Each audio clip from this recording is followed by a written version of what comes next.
Good day, y'all. I'm back here with the next step here on my 68 F100 front suspension and steering overhaul. That, as I said before, I initially was going to do radius arm bushings, and then ended up becoming an entire overhaul, just because everything I found was, things were wiped out. I'm like, just drop it all. As in my previous videos, I won't go on beat the dead horse, but explained all that in my previous videos on the reasons why I decided to do a complete overhaul. So what I did was I took that 67 suspension and cleaned it all up, and because it was in a lot better shape than mine, because I had to replace the radius arms because the sleeves there were all worn out and everything. So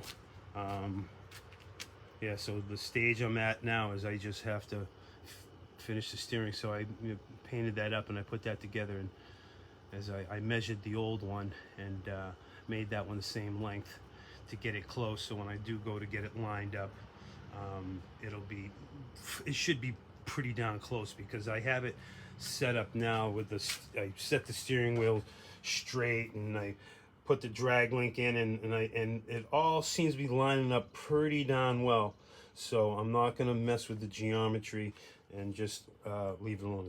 As far as geometry wise, but I'll get on that after. But anyway, so as you see, I got it all back in and reassembled. So I ended up using the F100 springs, because I was contemplating on using the F250 ones, because I found the broken one on the driver's side. And I was like, so after a little bit of research and thinking, I decided just to go with the F100 springs, because the F250 ones would raise it about 1.5 inches to 2 inches, depending on, I guess right around there, they say it on average.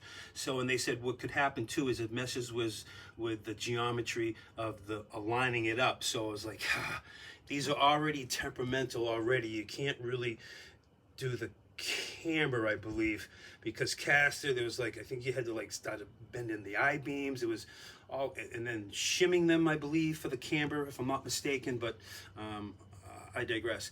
But anyway, so yeah, so as you see, I got the radius arms, I cleaned them all up, 415'd everything, and painted it all Rust-Oleum flat black.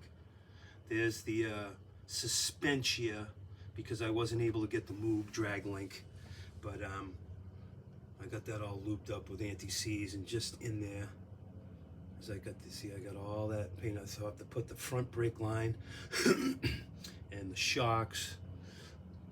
There's the clip I put Allen sets instead of the, I figured maybe I could keep the corrosion down with just having regular hex nuts, but that's a clip I had to make just to hold the spring retainer there.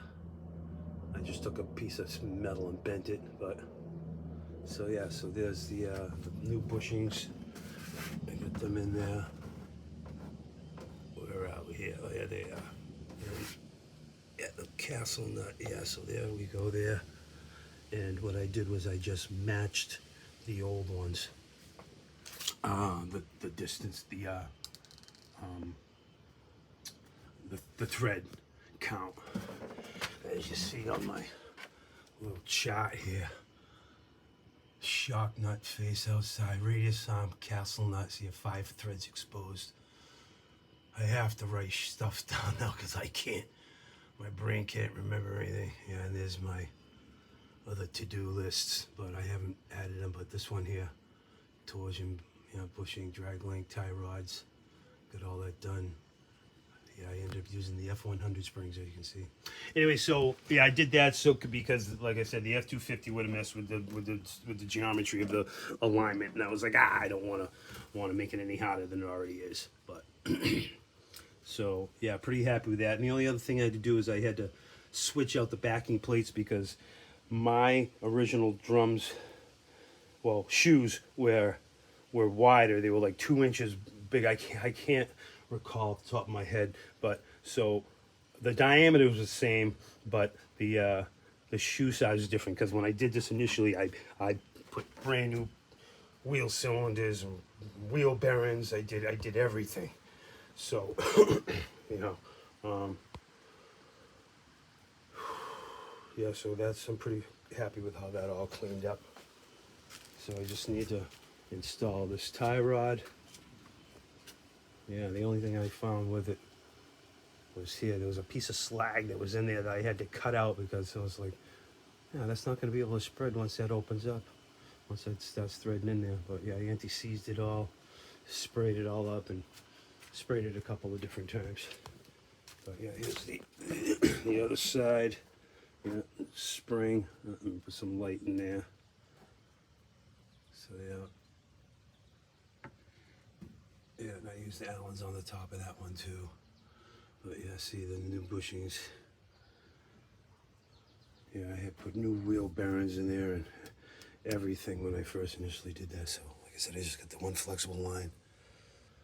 I'll attach the sway bar when it's on the ground, and I'll probably put different brackets, I'm not sure, but yeah. So I'm very happy with all that. Anyhow, so that's where I'm at now, and I will finish this tomorrow once I, now that I'm feeling a lot better and I can get back out and work on this. Alrighty, so that's the story of Fear steering overhaul for right now, and that be it. So have a good day, y'all, and thanks for listening.